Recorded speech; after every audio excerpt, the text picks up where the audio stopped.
Hi, I'm Paul from shoeguide.run, and today we're looking at the SCOTT Supertrac RC2.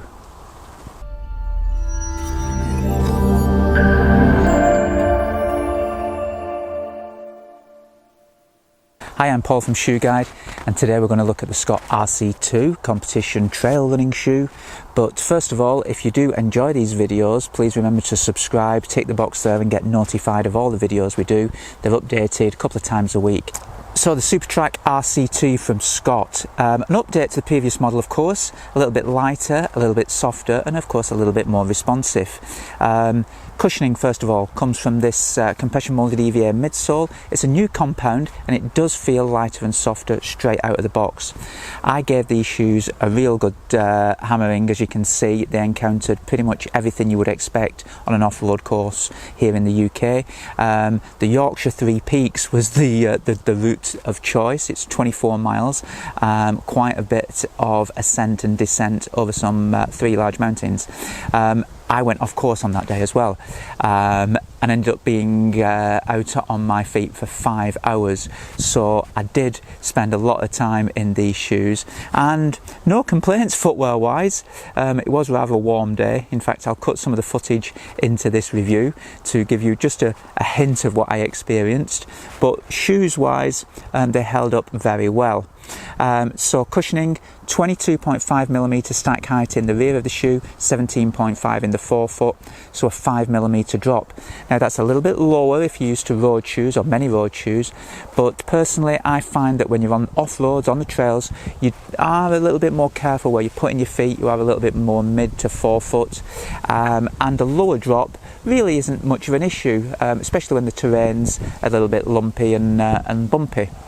Sole pattern is quite familiar for people who've had SCOTT shoes before, and it's a good evenly spread traction.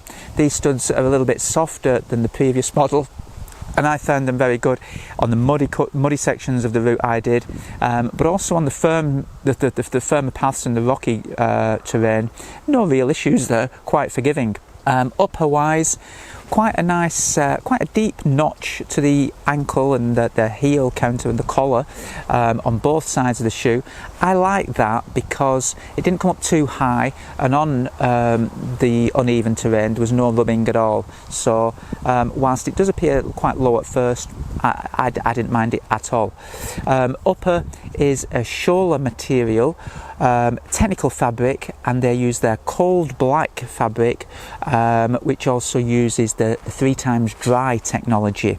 So that means the fabric itself dries quickly from the inside, it's water repellent from the outside, and if it does get wet, it dries very quickly. It's a fast drying material. Cold black material itself reflects the heat, it's UV protection as well, but also helps wick moisture and keep the feet cool in there. And for 5 hours on a very warm day, I didn't have any problems at all. So yeah, designed really and aimed initially for competition trail running, but I'd have no hesitation in doing training runs and everyday off-road runs in this shoe, really because it's so versatile, and it's a nice soft cushioning, particularly on firmer paths. So it's not always on real boggy stuff, although this particular shoe is quite muddy and dirty at the moment. So I went in some mud just over the knee, so that was lucky, just one leg. But I don't always go for the muddiest ground, so yeah, it worked well for me. So there we are, there's the SCOTT Supertrac RC2 after 3 peaks, 24 miles anyway of Pennygent and Ingleborough, and most of the 3 peak routes held up quite well, cushioning nice, good traction. It's £140. It's available now in the UK and worldwide.